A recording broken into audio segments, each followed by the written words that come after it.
بسم اللہ الرحمن الرحیم۔ السلام علیکم۔ شکاری مرغول آنکھوں سے اندھا تھا۔ اس کے اندھا ہونے کے پیچھے بھی ایک پراسرار داستان تھی۔ ہوا یوں کہ ابھی یہ نگر آباد ہی ہو رہا تھا جس میں وہ رہتا تھا کہ وہ ایک تیز رفتار ہرن کے پیچھے بھاگتا ہوا یہاں تک پہنچا۔ وہ ہانپ رہا تھا اور ہرن یہاں پہنچ کر پہاڑی کے نیچے اوجھل ہو گیا۔ وہ سرحد تھی اور اسے آگے جانے کا قانوناً حکم نہ تھا، اور قانون صرف انسان کے لیے ہے جو مہذب ہے، پڑھا لکھا ہے، اپنا اور سماج کا اچھا برا سمجھ سکتا ہے۔ اس چوکڑیا بڑھتے ہرن کے لیے نہیں جو ایک ملک سے دوسرے ملک میں بغیر ضروری کاغذات کے داخل ہو جاتا ہے۔ لہٰذا مرغول وہاں رک گیا۔ اس نے پہاڑ کے دامن میں استادہ ایک تختی دیکھی جس پر لکھا تھا بغیر اجازت نامہ کے آگے بڑھنا قانوناً منع ہے، اور یہ قانون دونوں ملکوں کے حکام کی مرضی سے بنا ہے۔ مرغول کو اپنی شکست کا بڑی شدت سے احساس ہوا، بے بسی پر افسوس ہوا اور انسان ہونے پر ندامت ہوئی۔ گہری سانس لیتا ہوا داہنے ہاتھ میں وزنی بندوق تھامے کیچڑ سے لت پت اپنے شکاری بوٹوں کو دیکھنے لگا، اور اس کے جسم سے پسینہ یوں پھوٹ پڑا جیسے چشمے سے پانی ابل پڑتا ہے۔ اس نے اپنے ارد گرد نظریں گھما کر دیکھا۔ دائیں طرف ایک اونچی سرمئی پتھروں والی پہاڑی تھی جس پر ہری بڑی بوٹیاں اگی تھیں۔ سامنے دور دور تک سرسبز میدان پھیلا تھا جس میں اونچے گھنے درخت جھوم رہے تھے۔ بائیں جانب وسیع گہرا سمندر تھا جس کا پانی دیوانوں کی طرح ساحل سے سر ٹکرا رہا تھا، اور پیچھے وہ جنگل تھا جسے وہ پھلانگ کر آیا تھا۔ اور اس سارے ماحول میں نیلے آسمان کے تلے ایک نیا نگر تعمیر ہو رہا تھا جس میں انسانی ضروریات کی تمام چیزیں مہیا کی جا رہی تھیں۔ فصل ابھی آدمی کے قد تک ہی اونچی ہوئی تھی اور نگر کا بڑا دوار کھڑا کیا جا رہا تھا۔ اس نے دیکھا کہ سب اچھا ہے۔ اس نے وہیں رہنے کا ارادہ کر لیا اور وہیں رہنے لگا۔ کچھ ہی دنوں کے بعد وہ اس دنیا کا ایک حصہ بن گیا، اور نگر کے دوسرے لوگ اسے جاننے لگے اور وہ ان سے واقف ہو گیا۔ لہٰذا وہ سورج نکلتے ہی نگر دوار سے باہر نکلتا اور اپنی بندوق کے بل بوتے پر شکار کر کے شام کو واپس لوٹ آتا۔ ایک شام جب وہ کچھ خرگوش مار کر لوٹ رہا تھا، اس نے ایک بڑا ہی عجیب منظر دیکھا کہ ایک سیاہ فام الف ننگی عورت سمندر میں سے نکلی اور ساحل کی ریت پر اپنے پاؤں کے نشان چھوڑتی ہوئی پہاڑ کی طرف بڑھنے لگی۔ عورت کا جسم بلاکا پرکشش تھا اور ڈوبتے ہوئے سورج کی روشنی میں اس کے جسم کا انگ انگ چمک رہا تھا۔ مرغول کے ذہن میں اتھل پتھل سی ہوئی، اور اچانک اس نے دیکھا کہ مرے ہوئے خرگوشوں میں سے ایک خرگوش نے آنکھیں کھولی، ایک انگڑائی لی، اور پھر اس کی رسی کا حلقہ کھول کر یہ جا وہ جا جنگل کی طرف بھاگ گیا۔ مرغول اچھا شکاری تھا، مگر قدرت بھی بڑی ستم ظریف چیز ہے کہ آدمی کو سب کچھ نہیں دیتی۔ لہٰذا مرغول قوت مردمی سے محروم تھا، لیکن خرگوش کی اس حرکت نے اس کے جسم میں ایک عجیب طرح کی پھریری پیدا کی، اور وہ محسوس کرنے لگا کہ وہ اس احساس سے دوچار ہوا ہے جس سے زندگی بھر اس کا سابقہ نہیں پڑا تھا۔ وہ خوش ہوا اور دیوانہ وار اس عورت کے پیچھے بھاگا۔ عورت بلا کی تیز رفتاری سے چلنے لگی۔ وہ ہانپتا ہوا اس کے پیچھے جا رہا تھا۔ سورج پہاڑ کے پیچھے غروب ہو گیا اور سارے میں دھندلکا پھیل گیا، اور اس دھندلکے میں وہ عورت پہاڑ کی ایک کھو میں داخل ہوئی اور نظروں سے اوجھل ہوگی۔ وہ لپک کر کھو کے دہانے تک پہنچا اور اس نے دیکھا کہ اندر گہری تاریکی ہے اور کچھ دکھائی نہیں دے رہا۔ اس نے پکارا، اے عورت، تو کہاں ہے؟ ہم تم سے ملنا چاہتے ہیں، تو ہماری زندگی کے لیے لازم ہوگی ہے۔ اے شکاری مرغول، اندر مت آنا، کھو کے دہانے سے آگے کی زمین تم پر آگ برسائے گی اور تم اپنے اندر کے جذبے اور باہر کی آگ سے جل کر راکھ ہو جاؤ گے۔ اگر تم مجھے پانا چاہتے ہو تو برسا برس تک تجھے تگ و دو کرنا ہوگی، اور پھر کہیں جا کر تو وصل کی مسرت پائے گا۔ کھو کے اندر سے سیاہ فام عورت کی مترنم آواز سنائی تھی جو اس کی جسمانی کشش سے بھی زیادہ پرکشش تھی۔ مرغول کے ہاتھ میں پکڑی ہوئی بندوق تڑپ اٹھی۔ اس کا جسم مارے غصہ کے کانپ اٹھا، اور اس نے زمین پر سے پتھر اٹھایا اور کھو کے اندر دے مارا، اور غصہ میں چیخا، میں مرد ہوں اور یہ میرا شیوا نہیں۔ تم نے اگر اپنے آپ کو میرے حوالے نہ کیا تو مجبوراً مجھے اپنی بندوق سے کام لینا ہوگا۔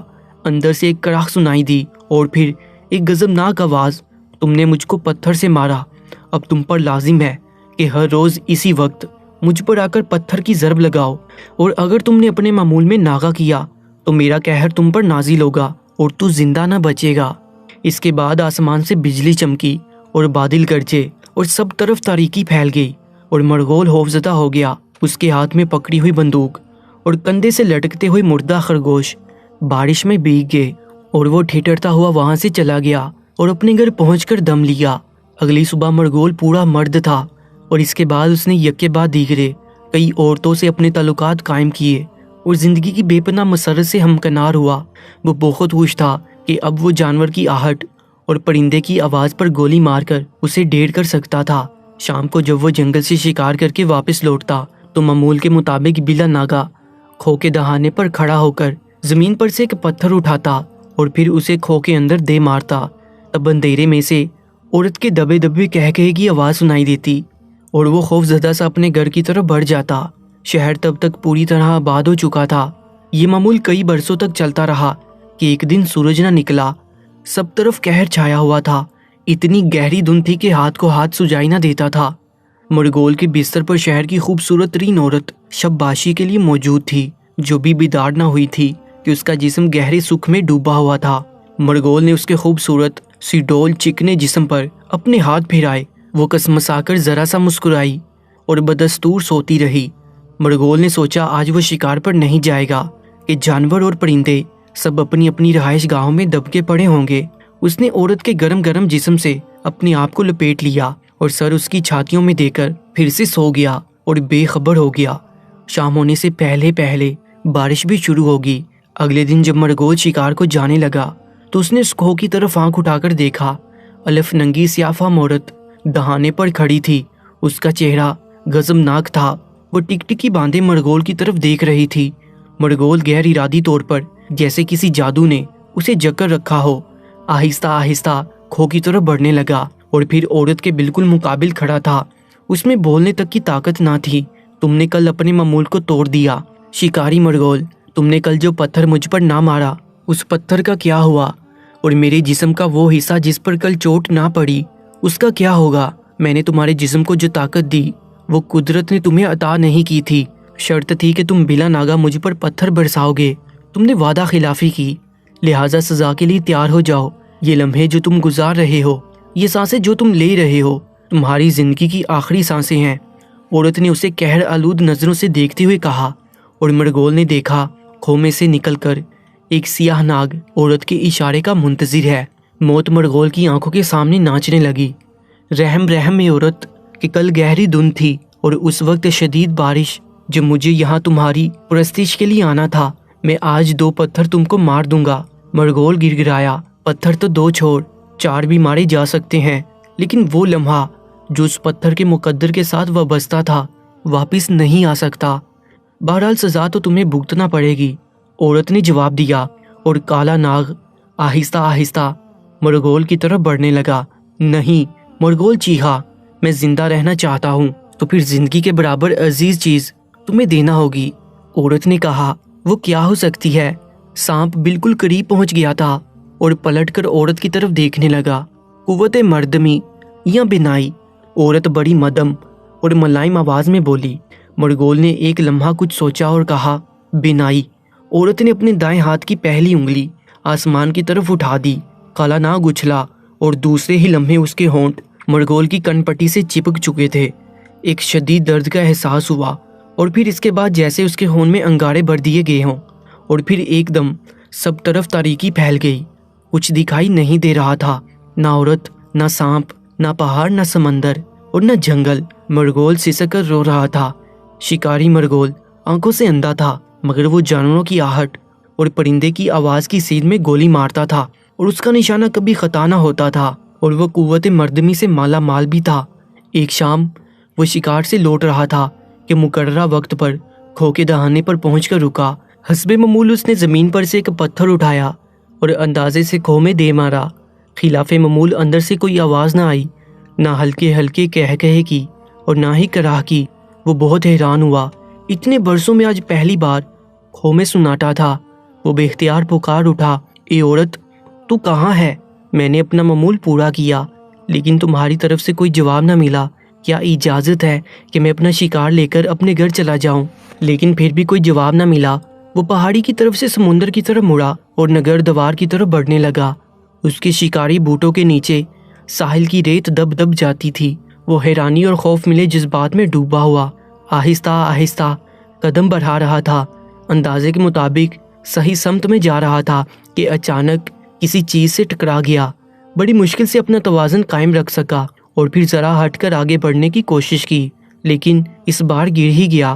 اس کے ہاتھ جس چیز پر پڑے وہ ایک سرد جسم تھا جو بالکل اکڑ چکا تھا۔ اس نے ٹٹول کر دیکھنا شروع کیا۔ سر سے چہرہ، چہرے سے گردن، گردن سے سینہ، سینہ ابڑا ہوا سخت کسی عورت کا، پھر پیٹ، اور پیٹ کے عین وسط میں ناف کی گہرائی، اور اس کے نیچے بال اور بالوں کے جنگل میں۔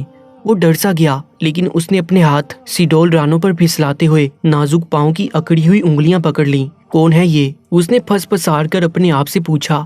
کہیں، اور پھر جیسے ہی اس کے ذہن میں وہ خیال بجلی کی طرح گوندا، اس کے منہ سے ایک دل دوز چیخ نکلی اور اسے اچانک احساس ہوا کہ وہ قوت مردمی سے ایک محروم ہو گیا ہے۔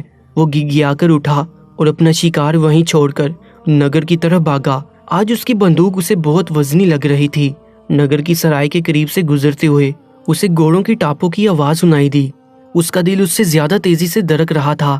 وہ اپنے مکان میں داخل ہوا، بندوق اس نے ایک طرف پھینکی اور بغیر کپڑے اور جوتے اتارے بستر پر دم سے گرا۔ صبح سارے نگر میں یہ خبر گرم تھی کہ کل رات ایک اجنبی سفید گھوڑے پر سوار نگر کی سرائے میں اترا۔ اس نے گھوڑا کھونٹے سے باندھا اور اس کے سامنے ہری گھاس بکھیر دی۔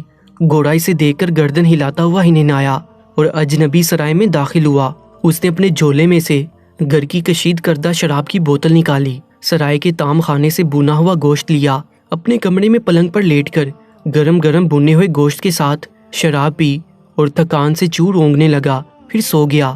ایسا سویا کہ آج صبح نہ اٹھا۔ اس کی لاش پر مکھیاں بن بنا رہی ہیں اور باہر کھونٹے سے بندھا گھوڑا اپنے کھر سے زمین کریدتا ہوا ہنہنا رہا ہے۔ جب یہ خبر شکاری مرغول نے سنی تو وہ کانپ اٹھا۔ اسی وقت شہر کی حسین عورت اور متومل ترین عورت کی ملازمہ اس کے لیے آج رات اس کے ساتھ گزارنے کا پیغام لے کر آئی۔ اس نے اسے دھتکار دیا اور اپنی بندوق لیے ساحل کی طرف لپکا۔ ساحل پر کہیں بھی عورت کا وہ جسم اسے نہ ملا، کل کا پھینکا ہوا شکار بھی اسے نہ ملا تو وہ اندازے سے پہاڑی کھو کی طرف بڑھا۔ وہاں جا کر اس نے بے تحاشا پکارنا شروع کیا، اے عورت، اے عورت، لیکن کھو میں سے کوئی آواز نہ آئی۔ پھر اس نے پاگلوں کی طرح پتھر اٹھا کر کھو میں مارنے شروع کیے، مگر پھر بھی اسے کوئی جواب نہ ملا اور وہ جنگل کی طرف جانے کی بجائے نگر کی طرف آہستہ آہستہ بڑھنے لگا۔ اس شام تک سارے شہر میں یہ افواہ پھیل گئی کہ ساتھ والے ملک میں ایک عجیب و غریب بیماری پھیل گئی ہے کہ جو رات کو سوتا ہے وہ زندہ نہیں اٹھتا اور لوگ وہاں سے بھاگ کر ادھر ادھر جا رہے ہیں۔ اتنے میں ایک اور خبر ملی کہ نگر کی سرائے کے باہر بندھا ہوا سفید گھوڑا بھی آخری بار ہنہنایا، پھر کھڑے اس کی آنکھ جھپکی اور درام سے ایسا زمین پر گرا کہ اٹھ نہ سکا۔ سارے شہر میں بتیاں جل اٹھی تھیں اور لوگ اپنے اپنے گھروں کو چھوڑ کر گلیوں اور بازاروں میں نکل آئے تھے۔ کوئی سونے کے لیے تیار نہ تھا، سب اس خدائی قہر پر تبادلہ خیالات کر رہے تھے۔ عورتیں دروازوں کی اوٹ میں کھڑی تھیں اور بچے منہ اٹھا کر بڑوں کی باتیں سن رہے تھے۔ کسی طرح بھی وہ رات کٹ گئی۔ سویرے سمندر کے پانی پر کچھ لاشیں تیرتی دکھائی دیں، وہ ساتھ والے ملک کے لوگوں کی تھیں۔ سب حیران تھے کہ آخر انہیں نیند اتنی کیوں پیاری ہے کہ جانیں عزیز کھو دیتے ہیں۔ اندھا شکاری مرغول شہر کی گلیوں میں دیواروں کو ٹٹولتا ہوا اس طرح سر جھکائے دھیرے دھیرے چل رہا تھا جیسے اس نے اپنے اندر کوئی بڑا ہی بھیانک راز چھپا رکھا ہے۔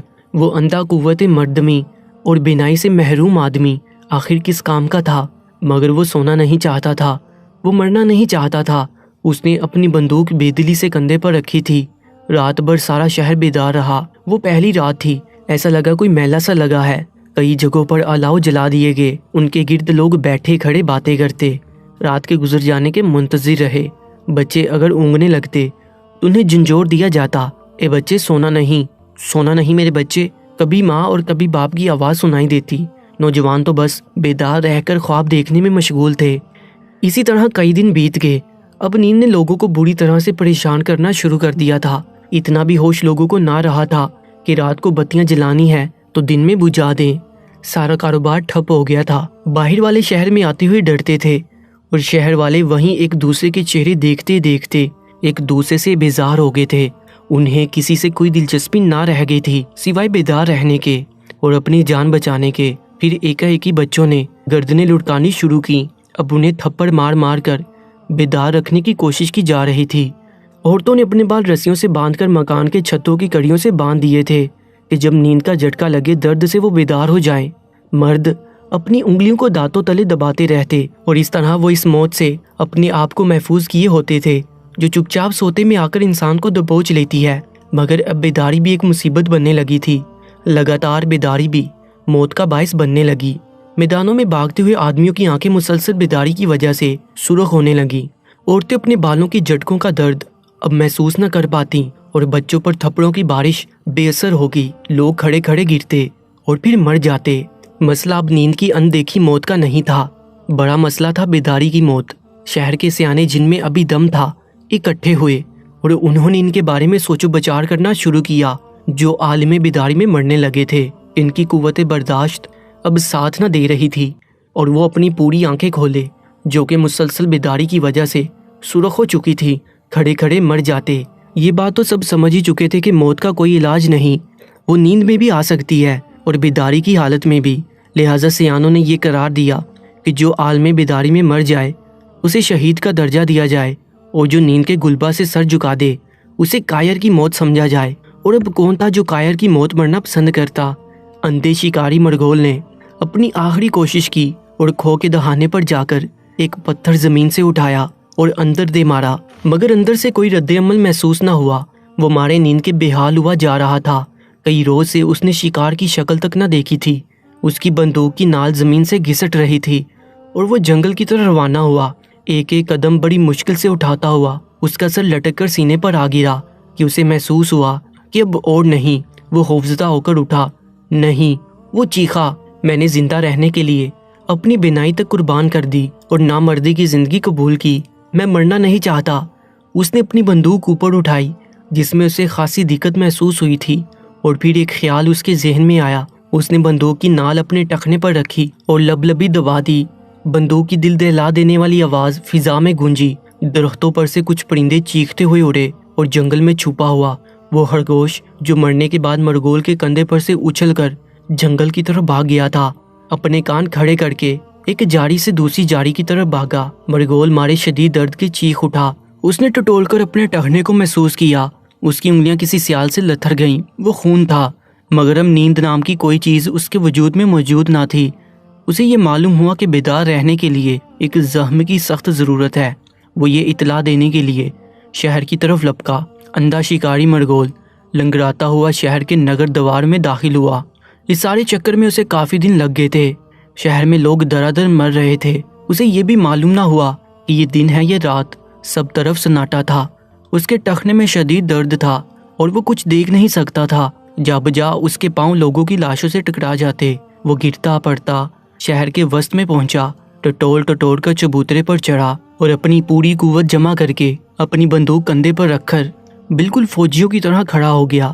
اس نے لوگوں کو پکارنا شروع کیا، اس شہر کے رہنے والوں، میں نے زندگی کا راز پا لیا ہے اور میں آپ کو بتانا چاہتا ہوں کہ ایک بار میں جنگل سے شکار کر کے لوٹ رہا تھا کہ میں نے ایک سیاہ فام عورت کو بالکل بڑھنا سمندر میں سے نکل کر پہاڑی کی طرف جاتے دیکھا، اور پھر جو کچھ ہوا اسے بتانے کی ضرورت نہیں، مگر اصل بات یہ ہے کہ اگر آپ سب زندہ رہنا چاہتے ہیں تو آپ کو بیدار رہنا ہوگا، اور بیدار رہنے کے لیے ایک زخم کی ضرورت ہے۔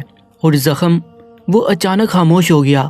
اسے محسوس ہوا کہ اس کی بات کوئی نہیں سن رہا، کہیں کوئی حرکت نہیں، کہیں کوئی آواز نہیں، کہیں کوئی سننے والا نہیں۔ تو اس نے ایک بار پھر بلند آواز میں کہا، کیا آپ میری آواز سن رہے ہیں؟ مگر اسے کوئی جواب نہ ملا۔